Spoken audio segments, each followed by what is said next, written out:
Hello guys, I hope you all doing amazing. Welcome to my channel Pawan Royal Talks. మొన్న మన మోడీ గారు ఒక మీటింగ్లో ఆయన పొలిటికల్ ఆస్పెక్ట్స్ అండ్ రిమైనింగ్ అన్ని వదిలేసి మనకి సేమ్ లాక్డౌన్ టైంలో ఏవైతే ఇన్స్ట్రక్షన్స్ ఇచ్చారో అలాంటి ఇన్స్ట్రక్షన్సే మళ్ళీ ఈ మీటింగ్లో ఇవ్వడం జరిగింది. అవి ఏంటంటే ఫస్ట్ థింగ్ వచ్చేసి save fuel, petrol and diesel కొంచెం సేవ్ చేసుకుని వాడుకోండి. సెకండ్ థింగ్ ఏంటంటే work from home and gold బంగారాన్ని కొనొద్దు. నెక్స్ట్ అవుటర్ కంట్రీస్కి లైక్ వెడ్డింగ్స్ కానీ ఎక్కువ వెకేషన్స్ కానీ వెళ్ళకండి. ఇలాగా ఆయన ఇన్స్ట్రక్షన్స్ ఇవ్వడం జరిగింది. సేమ్ ఇదే తరహాలో మనకి అప్పుడు లాక్డౌన్ టైంలో కూడా ఇదే విధంగా మనకి ఇన్స్ట్రక్షన్స్ ఇచ్చారు. మనం లైక్ ఇన్స్ట్రక్షన్స్ ఇచ్చిన వెంటనే కూడా వాటిని చాలా స్ట్రిక్ట్గా అమలు చేశారు కూడా. సో ఈయన మళ్ళీ ఇదే విధంగా మన స్పీచ్లో ఇలాగా చెప్పడం వల్ల మళ్ళీ ఒక దుమారం, ఒక కంగారు అనేది ఏర్పడింది. అంటే ఆయన చాలా సీరియస్ మ్యాటర్ని చాలా నీట్గా మనకి ఎవరికి భయపెట్టకుండా ఫ్రెండ్లీగా చెప్పడానికి చాలా ట్రై చేశారు.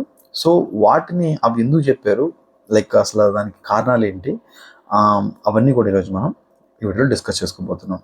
ఫస్ట్ థింగ్ వచ్చేసి మనకి తెలిసిందే, Iran and America war stop అయిపోద్ది అని అనుకున్నాం, కానీ అమెరికా వాడు వారిని స్టాప్ చేసేలా లేడు.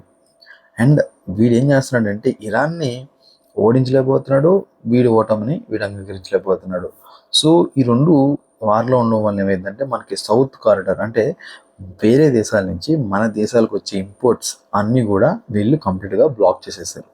ఈ యుద్ధం వల్ల మన కంట్రీయే కాదు, వేరే వేరే కంట్రీస్ కూడా చాలా విధాలుగా సఫర్ అవుతున్నాయి. సో ఇదంతా ఒక ఎత్తు అయితే, మెయిన్గా మనకి మన క్రూడ్ ఆయిల్ ఏదైతే ఉందో అది మనం వేరే దేశాల నుంచి మనం ఇంపోర్ట్ చేసుకుంటాం. సో ఆ క్రూడ్ ఆయిల్ అనేది ప్రజెంట్ మనకి రావడం తగ్గిపోయింది. అండ్ దీనివల్ల మన రిజర్వ్స్ ఏదైతే ఉన్నాయో మన దగ్గర ఉన్న స్టాక్ అంతా కూడా అయిపోతుంది. And already crude oil prices అన్నీ కూడా వేరే దేశాల్లో కంప్లీట్గా పెంచేశారు, లైక్ పెట్రోల్ కానీ డీజిల్ కానీ అంతా కూడా. ఎందుకంటే క్రూడ్ ఆయిల్ అవైలబిలిటీ తక్కువ ఉంటే ఆటోమేటిక్గా పెట్రోల్ ప్రైసెస్ అనేవి హైక్ అవుతాయి, పెరుగుతాయి. బట్ మన కంట్రీలో మన నరేంద్ర మోడీ గారు మన మీద ప్రెజర్ పడకూడదని కంప్లీట్గా వాటిని పెంచకుండా అలా ఉంచారు.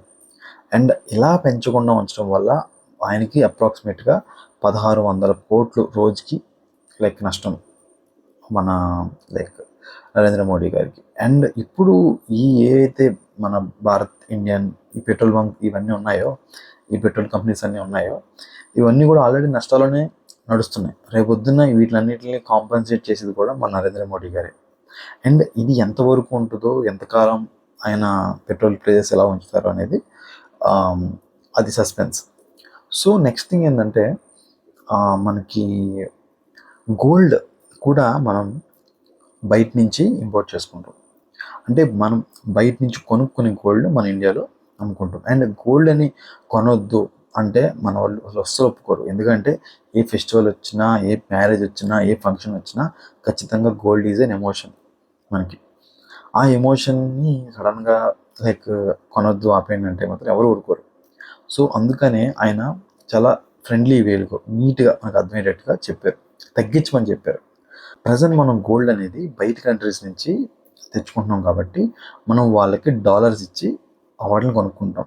సో ఇలా క్రైసిస్ కొన్నప్పుడు ఏమైందంటే మన రూపీ, మనం మన దగ్గర ఉన్న డాలర్స్తో మనం బయట కొనుక్కొని మళ్ళీ ఇక్కడ మనం అది ఎక్స్చేంజ్ చేసుకోవడం వల్ల మన రూపీ అనేది డౌన్ అయిపోతుంది.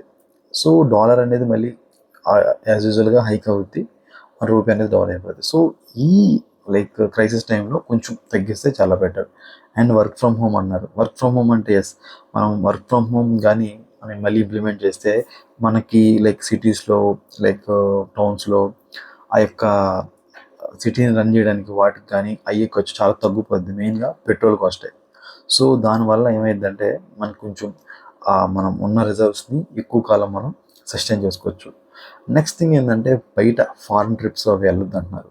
ఎందుకంటే ప్రజెంట్ ఇప్పుడు మన ఎకానమీ అనేది కొంచెం డౌన్లో ఉంది కాబట్టి బయటికి వెళ్ళి బయట ఖర్చు పెడితే మనం ఫ్లైట్స్ కానీ అవి కానీ ఇవి కానీ ఆటోమేటిక్గా మన లైక్ మనీ అంతా కూడా బయట దేశాల్లో ఖర్చు అయిపోతుంది. అలా అవ్వకుండా ఉండేది ప్రజెంట్ మన ఇండియాలోనే అన్నీ చేయడం వల్ల మన కొంచెం జీడిపికి కొద్దిగా హెల్ప్ అయినట్టు ఉంటుంది. మనం ఏం చెప్పిన దాంట్లో కొన్ని మనం పాటించినా సరే మనం చాలా వరకు కూడా మన ఫ్యూయల్ రిజర్వాయర్స్ కానీ ఇంకా మన దేశ రూపీని డౌన్ అవ్వకుండా కూడా మనం కాపాడుకోవచ్చు. సో ఆయన చెప్పిన ఇన్స్ట్రక్షన్స్ ఆయన ఖచ్చితంగా మళ్ళీ పాటిస్తారు. సో మనం కూడా వాటిని పాటించడానికి రెడీగా ఉండాలి. అండ్ దీనికి సేమ్ లాక్డౌన్ లాగా మళ్ళీ ఏమైనా వస్తుందా అన్నట్టు చాలామంది కంగారు పడుతున్నారు. As per my analysis lockdown అంత ఘోరంగా అయితే రాదు. బట్ కొన్ని వర్క్ ఫ్రమ్ హోమ్ అండ్ ఆ టైప్ అయితే మాత్రం మళ్ళీ ఆయన ఇంప్లిమెంట్ చేయాలనుకుంటున్నారు. అండ్ మెయిన్గా ఎలా అంటే మనం ఫ్యూయల్ని కూడా చాలా జాగ్రత్తగా ఒబ్బిడిగా వాడుకోవాలి. ఎందుకంటే సడన్గా మళ్ళీ ఫ్యూయల్ ప్రైసెస్ ఎక్కువైనా లేదంటే తర్వాత మళ్ళీ ఫ్యూయల్ దొరకకపోయినా సరే చాలా కష్టం. సో ఇప్పుడే మీ బండ్లన్నిటిని ఫుల్ ట్యాంక్ చేయించుకుని పెట్టుకోండి. That's it for now guys. Thanks for watching. See you in my next video. Take care.